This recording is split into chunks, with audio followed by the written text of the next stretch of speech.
কে বললো south Indian খাওয়ার মানে শুধু সেই ইডলি, ডোসা, বড়া, উত্তাপাম? এর বাইরেও আরো অনেক লোভনীয় অপশন আছে। হ্যাঁ, যেটা আমি ট্রাই করতে সেদিন চলে গেছিলাম তালাপতি বলে এই রেস্টুরেন্টটায়,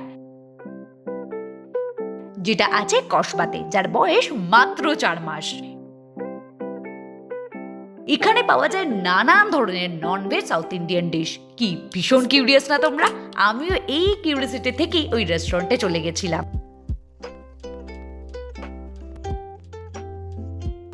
ভেতরে ঢুকতেই দেখলাম এটার রেস্টুরেন্ট কম মনে হচ্ছে বোধহয় সাউথ ইন্ডিয়ার কারোর বাড়িতে এসে পড়লাম। হ্যাঁ, ভীষণ হোমলি অ্যাম্বিয়েন্স, আর রেস্টুরেন্টের প্রতিটা কোনায় সাউথ ইন্ডিয়ার একটা ভাইবস পাওয়া যাচ্ছে।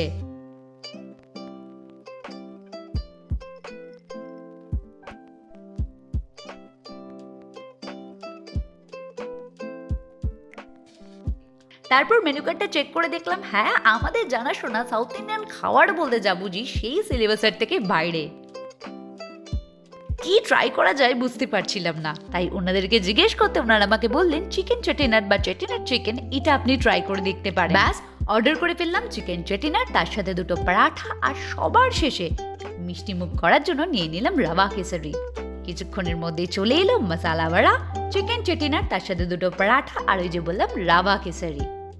আমি মশালা বড়াটা অর্ডার করিনি, এটা ছিল রেস্টুরেন্ট ওনারের তরফ থেকে একটা কমপ্লিমেন্টারি ডিশ, যেটা সবার প্রথমে ট্রাই করলাম। 3 রকম ডাল দিয়ে তৈরি করা ছিল এই বড়াটা, যেটার বাইরেটা ভীষণ মুচমুচে, ভেতরে ছিল পেঁয়াজ কুচি, হালকা লঙ্কার একটা ঝাল, আর বেশ মিষ্টি একটা স্বাদ। তার সাথে চলে আসে এই টমেটোর একটা চাটনি। তবে আমি যদি অনেস্টলি বলি, বড়াটা আমার শুধু খেতেই বেশ ভালো লাগলো। হালকা ঝাল আর একটা হালকা মিষ্টির পারফেক্ট ব্যালেন্স।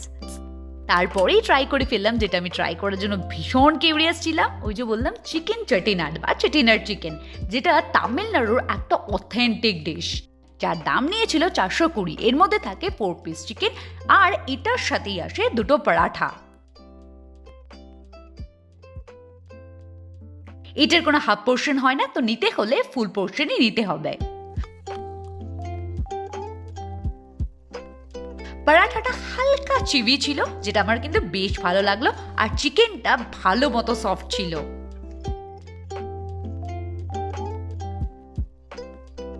চিকেনটা দিয়ে হালকা চিভি পরাঠাটা মুখে দিতেই দেখলাম একটা অজানা টেস্ট।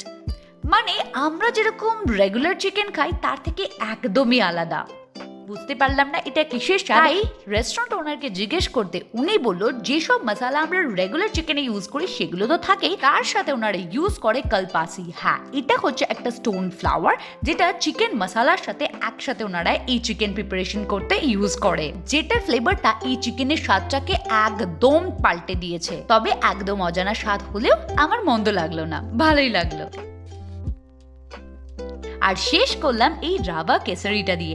রাভা কেসারি আমি আগেও খেয়েছি বানানা লিফে, এটা সেকেন্ড টাইম। ও বানানা লিফ বলতে যেটা আমার মনে পড়লো, বানানা লিফের যিনি ওনার, এখানকার ওনার কিন্তু সেম। ওভারঅল আমার এখানকার এক্সপিরিয়েন্স ভীষণ ভালো লাগলো। খাওয়া দাওয়া প্লাস অ্যাম্বিয়েন্স প্লাস এখানকার বিহেভিয়ার সব মিলিয়ে দারুণ একটা এক্সপিরিয়েন্স ছিল। তোমরাও যদি সাউথ ইন্ডিয়ান নানান ধরনের ননভেজ অপশন ট্রাই করতে চাও তাহলে ডেফিনেটলি এখানে আসতে পারো। এরকম আরো ভিডিওর জন্য চ্যানেলটাকে সাবস্ক্রাইব করে দিও, আর এই ভিডিওটা ভালো লাগলে হ্যাঁ ডেফিনেটলি একটা লাইক করতে ভুলো না। চলো বাই।